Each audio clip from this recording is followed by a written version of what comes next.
بسم اللہ الرحمن الرحیم۔ اردو میں ایک یوٹیوب چینل کے پیارے دوستو، السلام علیکم۔ محترم خواتین و حضرات، ایک علاقے میں ایک بابا جی کا انتقال ہو گیا۔ جنازہ تیار ہوا اور جب اٹھا کر قبرستان لے کے جانے لگے تو اچانک ایک آدمی آگے آیا اور جنازے کی چارپائی کا ایک پاؤں پکڑ کر بولا کہ مرنے والے نے میرے 15 لاکھ روپے دینے ہیں، پہلے مجھے پیسے دو پھر میں جنازہ دفن کرنے دوں گا۔ اب تمام لوگ کھڑے تماشا دیکھ رہے ہیں۔ بیٹوں نے کہا کہ مرنے والے نے تو ہمیں ایسی کوئی بات نہیں بتائی، پھر ہم کیسے پیسے دے سکتے ہیں؟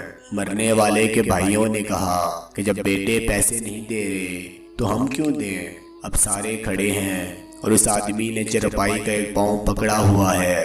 جب کافی دیر گزر گئی تو بات گھر کی عورتوں تک جا پہنچی۔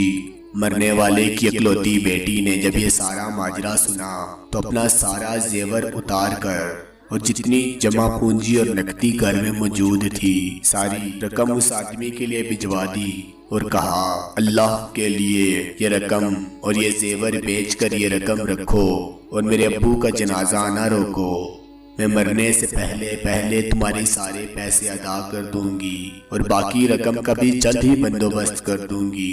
اب وہ شخص چرپائی پکڑنے والا کھڑا ہوا اور سارے مجمع سے مخاطب ہو کر بولا کہ میں نے مرنے والے سے 15 لاکھ روپے لینے نہیں بلکہ اس کے 15 لاکھ روپے دینے ہیں، چونکہ مجھے اس کے وارثوں کا نہیں پتا تھا اس لیے میں نے یہ کھیل کھیلا۔ اب مجھے پتا چل چکا ہے کہ اس کی وارث صرف ایک بیٹی ہے اور اس کا کوئی بیٹا اور کوئی بھائی نہیں۔ اب بھائی منہ اٹھا کر اسے دیکھ رہے تھے اور بیٹے بھی۔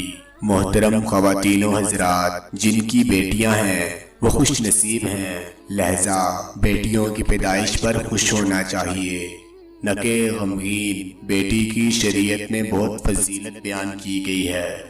السلام علیکم ورحمۃ اللہ وبرکاتہ۔